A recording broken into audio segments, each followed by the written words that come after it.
Thank you for joining us for Protect Yourself, the basics of body mechanics.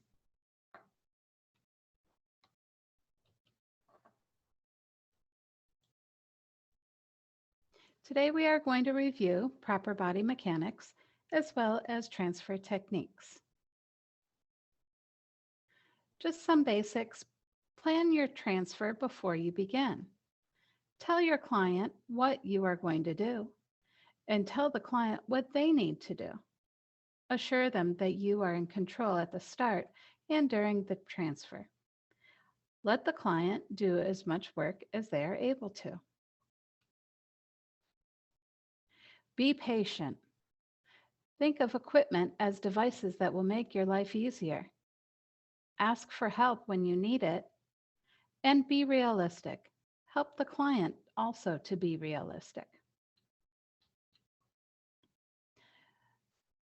Body mechanics for lifting. Plan your movements in advance. Know what you are going to do, how you are going to do it, and when lifting a person, tell them how they can help. Get help if needed. If you do need assistance from another person, tell the second person what needs to be done and how they can help. Count together 1, 2, 3 if needed. Work with the person that you are moving. Tell them what you are doing and avoid jerky movements. Push whenever possible. To move an object, push instead of pulling or lifting. Check your footing. Keep shoulder width apart for your feet to have a wide base for support. Give yourself better balance and stability. Move close to the person or the object. Hold the person or object close to the body. Keep objects low and do not reach.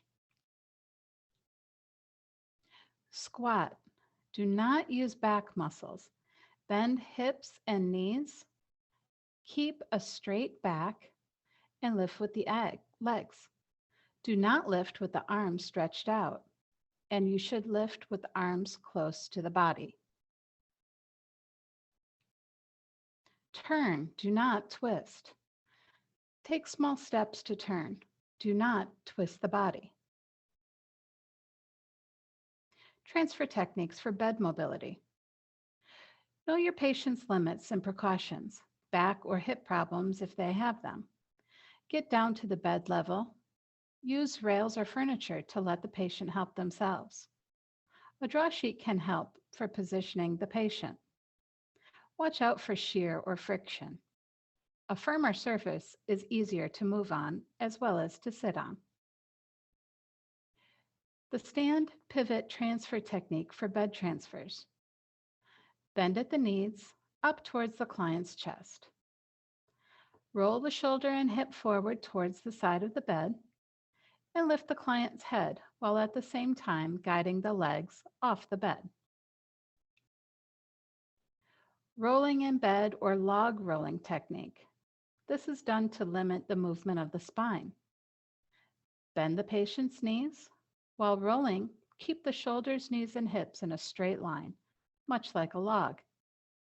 Do not let the spine twist while turning. Scooting side to side in bed.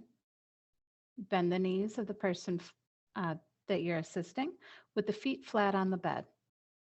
Lift the hips off the bed and move the hips to the side by pushing with the legs.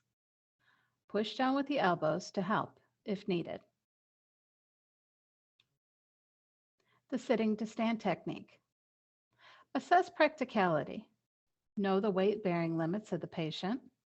Review safety and have the bed behind the client.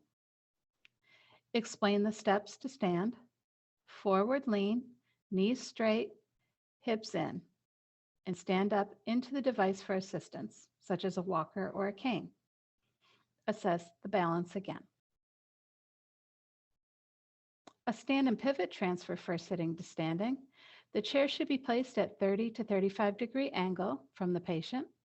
A belt can be placed around the patient's waist for safety.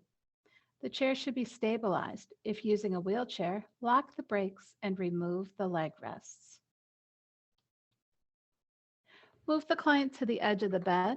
Check to make sure that the client's feet are flat on the floor. The client should move their body forward over their hips and push with their legs to come to a standing position. They can also assist by pushing up with their arms. Completing the transfer. The client should move their hand to the middle of the armrest of the chair. Holding the armrest, the client pivots on their feet and sits down slowly by bringing their shoulders forward and hips back. Ask the client to sit well back in the chair and place feet on the footrests. As for the caregiver posture, you need to keep your back straight and bend at the hip and knees as you assist the client in standing, turning, and sitting. Do not overuse the belt by pulling, lifting, or pushing the client. Stand tall for better balance. Transfer back to bed. To position the chair so that it's at 30 to 35-degree angle to the bed. Assist the client to standing position as described before. Help the client to lay down if needed. You may allow the client to develop his own variation of this method as long as it remains within the limits of safety. Remember, you only have one back. Using proper body mechanics and safe transfer techniques will not only protect your client, it will protect you. Thank you for your time.